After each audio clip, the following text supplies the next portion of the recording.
내수 부진의 골이 깊어지면서 소매 판매가 카드 대란 사태 이후 21년 만에 가장 큰 폭으로 줄었습니다. 보도에 오인석 기자입니다.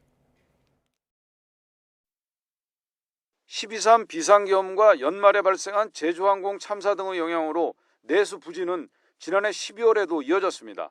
12월 소매 판매는 0.6% 줄며 넉 달 연속 위축됐습니다. 지난해 연간 소매 판매는 1년 전보다 2.2% 줄었습니다.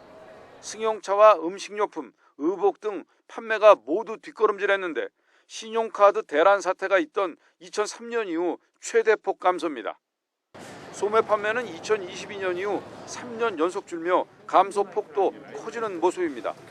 1995년 관련 통계 작성 이후 최장 감소입니다. 도소매 등 서비스 소비가 반영된 서비스업 생산은 지난해 1.4% 증가에 그쳐 4년 만에 최소 증가폭을 기록했습니다.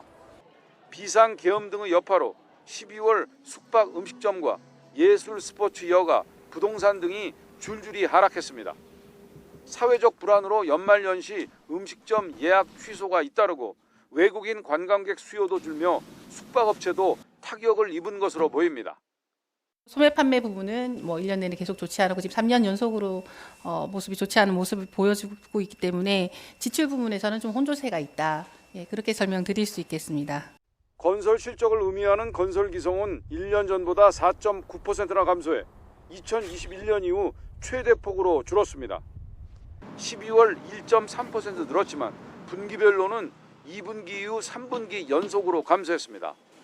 소매 판매와 건설 등 내수 부진은 뚜렷했지만 지난해 산업 생산은 증가폭이 커지며 호조세를 보였습니다. 반도체 수출 회복 등의 영향으로 산업 생산은 1년 전보다 1.7% 증가했습니다. 설비 투자는 반도체 제조용 기계와 운송 장비 투자 등이 늘며 전년 대비 4.1% 증가했습니다. 정부는 18조 원 규모의 경기 보강 패키지와 재정 신속 집행 등으로 내수 회복에 총력을 기울이겠다고 밝혔습니다. YTN 오인성입니다.